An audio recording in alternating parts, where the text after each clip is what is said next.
What's going on, guys? So look what finally showed up. All my coil packs from Denso. They got here quite quick, and now I can install these bad boys.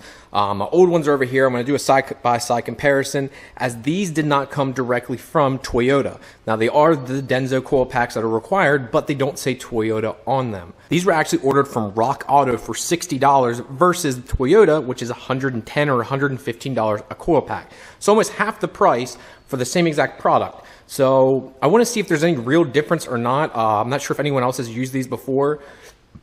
I had one guy suggest these to me, and seems like a good deal. So I'm going to pull them out here and see if there's any difference.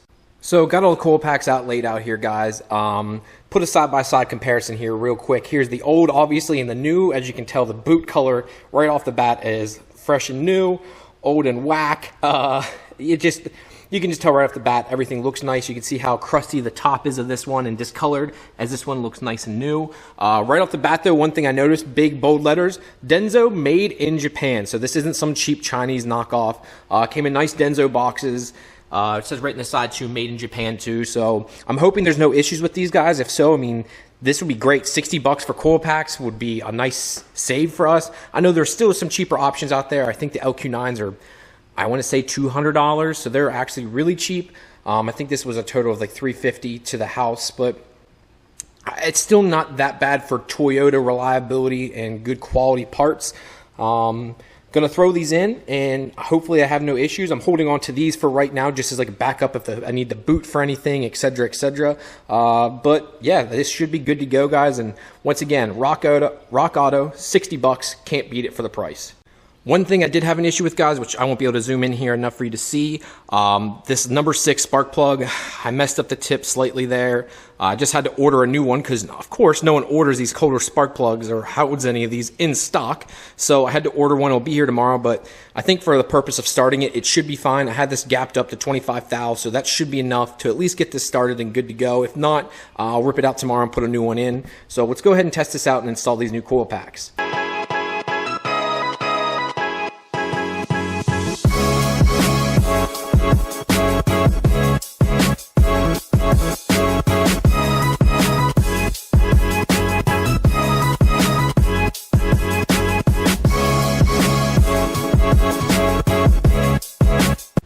Also, guys, don't be a nitwit like me and install one of the coil packs backwards. They both need to look like this one, not the one on my left hand, right hand. So, yeah, I installed the one backwards because I'm an idiot, so don't do what I just did. All right, new coil packs are in now, bolted them all down, clipped on the wiring again here. I'm going to hook up my laptop. I'm going to probably cycle the key on and off a couple times just to make sure anything else needs picked up signal-wise, etc., etc. But everything is bolted up easily so far, so let's hope everything's good and this solves my cold start issues. Like I said, I gapped everything up from 15 thou up to 25 thou. So hopefully this helps. We'll see here in a skinny minute. Hey, look, Sanford and Sons showed up. Is that really, that's what it says on the side, Sanford and Sons? Yeah. Are you going to put me on that damn YouTube channel of yours? Well, maybe. And you got shit on your, you literally have shit. What? That's literally shit. That's literally shit. And I'm not sure what this is, but I'm pretty sure that's a getified way of making sure water doesn't get in here. It's airtight. It's airtight, huh? Yeah, I'm gonna say no, but that's okay. GM tape right there. Whoa, hi, that's probably, well, if that's GM tape, that's probably about $100 a foot, right? That'd be about, at least that's what you're charging everybody. 112. 112. What motor's in this? Stock motor with turbo. Stock motor with a turbo. You built that all yourself? Mm-hmm. Impressive, isn't it? No. Nice and haggard. So, let's name all the eBay parts, because that's like your favorite thing and my favorite thing. eBay. Dollar General macaroni pan. What the fuck? Are you kidding me? Yeah. This is awesome. That's a heat deflector. It works great. It's a what? It's a heat deflector. Well, I'm pretty impressed. Did you weld this all yourself too? I did. Smart. I like how you had to. Is that stock like that? The coil packs on the side like that? No. They Niter? mount on the Velcro. I wired it. That's not the factory intake manifold, is it? This is out of a newer vehicle. Yeah, obviously. This is not meant for this truck. No. The 2.3 liter is a 4-cylinder. Yeah. This is a 2.8 or 2.9. Yeah, So what knockoff? This is a 4.8 LS motor. Oh, yeah. So that's a was a knockoff S366? Something like that. Yeah. Got the machine shop, gave it to me. Guy at the machine shop just gave it to you. Free turbo, free. But do you what issues do you have, sir? No, he doesn't. I can drive it every day. Yeah. This is perfect for that. What's that one Facebook page called? What the hell's the Sloppy Mechanics or Sloppy something? Mechanics. That's Like- I didn't even hear him till I got this thing all done, and it's like, hey, you're not a Sloppy Mechanics guy. Oh. Looks good, dude. I'm pretty impressed. Sound good? Feel good? Oh yeah. Looks super sad. I love how you have the gauges hidden underneath that. That's awesome. Big boost gauge and exhaust gauge there. He's got all the gauges hidden under there, guys. This is so cool. Sanford and Sons. I fucking love it, dude. I absolutely love it. I wish I would have seen it sooner. It's like the mini farm truck. Yeah, it's like except this is turbo. Farm truck's all motor, right? Big block all motor nitrous car. This is a legit like farm truck. Like, look at the back of this thing, all rusted out. He keeps slicking them back. What are those? There's welds?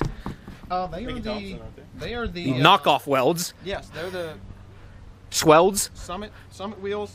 Jag has them too. They're $100 a piece. Now, I wonder if those will even fit my car, because I require stupid offset without rubbing. Offset in or out? I require, like, on it right now in the rear, I have a plus 35 right now, and it rubs sometimes. See you, buddy. Ooh, Lordy have mercy, that would be dirty on that thing. Which size are these? They're just a little one. They're 255, I think. 255. 255, 60. And I got 275s on it right now. I can fit up to a 315 under there for a normal size tire. Yeah. All right, guys, just went and stopped at Lowe's to pick up some of these cap screws. If you guys saw my last video there, I had a couple of these screws that actually hold in the coil packs. I need to drill them out, and they got stripped. So to replace these, I'm going to use a hex style cap screw, which they sell these at Lowe's, and they actually end up working perfect. And these are stainless steel, which is kind of nice. End up being perfect length if you actually put them side by side here where this actually lines up. If you can see there, they're literally perfect length, and they work quite well. I think these are M5 by 8 by 12 millimeter, so it works out perfectly. And I'm gonna go ahead and install these. Have the new coil packs in the car now, guys. Since in the last video I showed you how to take them out, I really didn't feel like showing you how to put them back in. I didn't think it was necessary. Everything's clipped back in. The car seems to start better now, and I gapped everything to 25 thousandths versus 15 thousandths and made a couple pulls. I'm not seeing any hesitations or issues. I set a couple logs off to my tuner to let him look over it and hopefully help me with my cold start issues. With 15 thou, I was just struggling to start. No matter how much we would mess with the idle air control valve or add fuel, the car just barely wanted to start. When I had it on a base map, I forgot I had him gapped to like 28 thou. And the car had no issue really starting on the base map that he had given me originally, and the car was perfectly fine, to be honest. So gap down to 25,000. It should be good to go now. Just got to wait to hear back from John Kerr and see what he has to say. What's going on, guys? As you can see here, I'm actually bundled up because, well, Pennsylvania, you know, it's 80 one day and 32 the next, so I'm freezing out in the garage right now. If you saw last night, I went ahead and put the coil packs in, got everything adjusted. It seems to be driving much better. Cold start seems to be a little bit better. My tuner was actually out of the country, so I actually didn't hear back from him last night. I forgot that he was actually traveling, so no big deal there. So I'm actually going to try to adjust the fuel table here real quick. Well, not the fuel table, the start table, which would be the coolant temp start table there. I'm going to save the map that's on it from the actual tuner and put that on my computer. I'm just going to mess with just that little bit of cold start. It's nothing tremendous. I'm just going to add a little bit of fuel at cold start, and if that doesn't do anything or if it gets worse, I'm just not going to mess with it anymore. I actually tuned the car last time when I was having issues with a previous tuner who couldn't even get the car to idle. I myself got the car to idle and run and drive, and I drove it like that for a year. It wasn't perfect, and it does drive 10 times better now that it has a real tune and taken care of. But yeah, I was able to get the car actually moving. So I'm going to try doing what I remember doing last time and reading about and calling AEM and just adding a little bit of fuel at the coolant temp table under the idle tab. So I'm going to go ahead and try that here real quick. So I actually lied here, guys. It's actually under the start tab under the AIM Infinity. If you can see here, it's the fuel trim for the coolant for start. It shows it's 17 and 15%. I think that's percentage or what is it? Coolant temp, whatever percentage for fuel after time start. I'm going to bump this up both by 0.5. So this will go from 17 here up to 22, and this will go from 15 to 20. Then after, if that's okay, then I'll have to adjust a few tables after that, or maybe just right on that initial start. I really probably shouldn't have to mess with the rest. If I do, then I'll actually have to get a hold of the tuner and let him know what I did to actually get it to start and let him adjust it from there, as I paid for him to do that. So if that's what it is, and we should be good. So let's go ahead and try starting the car here real quick, or actually let's go ahead and adjust this. Probably be the smart thing to do, wouldn't it, guys? Hold on here. All right, turn the car back on. I adjusted the fuel table there, the coolant fuel table. So yeah, let's see if this helps at all. If not, I'll shut down the car right away and we'll move on to something else next. So let's give this a shot. Let's adjust the steering wheel real quick. That's better. What's the temperature at right now? What's the car is at 66 degrees, or the temperature of the car is 66 degrees, so.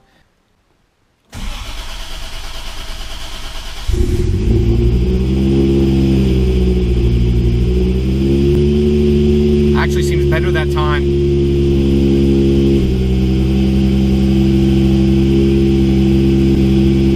Well, that's pretty sweet. That worked. So, yeah, that solved the cold start issue, and I'm going to let John know, or kind of let him look at the logs so far. Well, good to go there. So car starts and idle's good now. What I need to do next is put on the spark plug cover back on. I did get my shiny new bolts in there last night. If you guys can see, they look much better, and well, they're not going to strip as easily as I can use a hex style head versus a screw style head or a Phillips head. One thing I thought was causing my issue too is I do have this little filter here, guys, on the idle air control valve. I thought maybe it was too small, but it seems to be normal, and I made sure it's sitting off enough. It's not just slammed down on there, causing a restriction. I had taken it off once and it didn't help at all, so seems to be much better now. I'm gonna let John know what's going on and see what he gives me some feedback and go from there. So now what do I do? Well, next up, I want to kind of pull off the diff. If you guys didn't know, if you're new to the channel, my background's in engineering. CAD is my big thing. AutoCAD, Inventor, MicroStation, Smart Plant, you name it, I've touched it. Unfortunately, I wish I would be, what's the wording for? Instead of like master of all trades, blah, blah, blah, I don't know. I wish I had just focused on one program, but it seems like no matter what you do, every company wants to use whatever they have. So I kind of touched a little bit of everything, but I had actually designed a rear diff cover for a twin turbo rear differential. So I'd like to design my own for the the twin turbo automatic rear diff. The bolt holes and stuff are different. I'd like to have someone maybe local machine it. I'm looking at prices right now. Everything I've seen so far, I believe, is for the twin turbo 6-speed diff. So there's not even an option out there. So if I can do this, and I guess I can offer it to people if they would even be interested in it, it's not going to be that hard for me to do myself. So that's going to be something I'm probably going to do here. Unless you guys can send me the links to any automatic twin turbo diff covers. This would be a billet 6061 aluminum, typical cheap aluminum, so it's easy to machine. Just so you guys know, like, I kind of laugh coming from the machining world, coming from engineering side, like when guys show like them running their, CNC and going hard in aluminum. Tooling lasts forever in aluminum. You can run the spindle speed up fucking roof and back. All you need is a sharp edge carbide bit, and you can fucking let that thing eat. And I'll probably piss off some people. If you're in the machining world, you can even use a cheap ass Haas machine, and that thing will be fine. And then people are like, why do you say Haas is cheap? Well, yeah, they've got a little bit better, but it's not a Morisiki, it's not a Mazak, it's not an Akuma. Sorry, it's not a Japanese machine center. Just not. At the end of the day, it's just not. They've gotten better, but they're not the Japanese yet. Maybe one day they'll be the Mazaks, the Akumas of the world, but not anytime soon. Anyways, back on track. I need to do something like that just so I don't damage that rear diff cover and something happens. I'll just sell the stock when I have there. I think they're worth like $100 to $150. I have no idea. Something like that. But I don't want to take any chances, especially when I start doing launches and stuff of that nature. I just don't want to be busting rear diff covers. I also want to put in the billet ears for the rear diff. I already have those from Battle version. I was going to put polyurethane in there, but I have polyurethane in the actual back part of the housing for the diff. But I'm pretty much told by everyone you're not going to hear any much noise difference if you would use polyurethane versus using the billet mounts. So I'm just going to put those in the ears since I already have them. I don't have to pay for them a second time. I'll just go ahead and throw those in and install them. One other thing I'd like to do too is get rid of the actual billet mount that goes to the diff from the drive shaft. When I go to shift, it almost makes it really clunky. Like, I can't express it, but it makes it feel like a thud every time you shift. Thought it was a transmission, but it's definitely coming back from the back half of the car. So I'm assuming it has to be that because everything else is not solid. So I still have rubber bushings everywhere else around the car. So that's the only solid piece that would make it feel like that. So I'd like to get that off. Cut the drive shaft down, put a 3-bolt Toyota style flange on it, and then put a rubber donut back on it so it has some flex to it, and it'll drive a little bit smoother and better when I'm going down the road or just cruising along and shifting through the gears. Like I said, this is a true street car. I do not want a legit race car. I want to be able to race it and have fun, but I like being able, like, I just turned it on here and drove. I'm going to turn it on here and drive. You know, I just don't have to worry about the car. Too many guys get their cars and they hate them. Same reason I might go an 85. Yes, people say you can do this, you can do that. I just have no desire at this time. Will I do it? Maybe. I have the capability with this harness. It's already wired for it into the ECU. I have the plug, everything. It's just not plugged into anything. I would also have to change out the fuel system as I'm running a stock fuel lines into a -6 feed setup. I'd have to go -8, replace all the lines as it's just not enough fuel capacity. Also, my brand new injectors, which are only 1,000 cc, I'd max those out quick. I'd most likely probably I'd probably switch this time. Instead of doing FID, I'd probably go to IDs, probably either 1300s or the ID 1700. Only issue is I think they're like $1,500 for a set of 6, which is insane to me for a set of injectors, but they're pretty much the best in the business. Paul Yaw is the fucking man, so if you're looking at injectors, there's Injector Dynamics and then everyone else, as how I've always looked at it. Yes, I am running FIDs, which is fuel injector development. They've worked fine for me with 1,000 cc on 93 pump gas. But if you're going for big power and you want reliability, I'm pretty much told ID is the way to go. So Injector Dynamics is where I would look if I'm going to go down that pathway. Well, guys, I think that's going to be it for this one. Going to keep plugging away at the car here, keep messing with it. Cruise Week's coming up. That'll be here in less than a week now, which is pretty freaking awesome. Meeting up with my friends. I got my buddy in his S15. He's going. Colt in his STI. I have a friend with an RSX, which is actually, I think he won Honda Days 2 or 3 years in a row. The car is like immaculate. It's fucking flawless. And my other friend, he's got what we call the farm tractor. The thing lopes so hard. 4G63 Evo. And then we're meeting up with a couple other friends down there that have Supras and all the other good stuff. So it's going to be a good time. I'm hoping to meet up with my buddy Freddie, too, from Poor Man Mods. He lives close here in Pennsylvania for the most part. We have yet to meet up, but I'm hoping to meet up with him down there. And then I'd like to go do a video at his shop, too. Even though he's a big fat bastard who's lazy as fuck and all he does is janky-ass work. Right, Freddie? But, yeah, so thank you guys very much as usual. I appreciate everything y'all do. Go down below, smack the like and subscribe button for any of my Instagram and Facebook stuff. I'm always posting shit down there. So thank you guys very much. Time to go chug a beer. I'm out. Peace!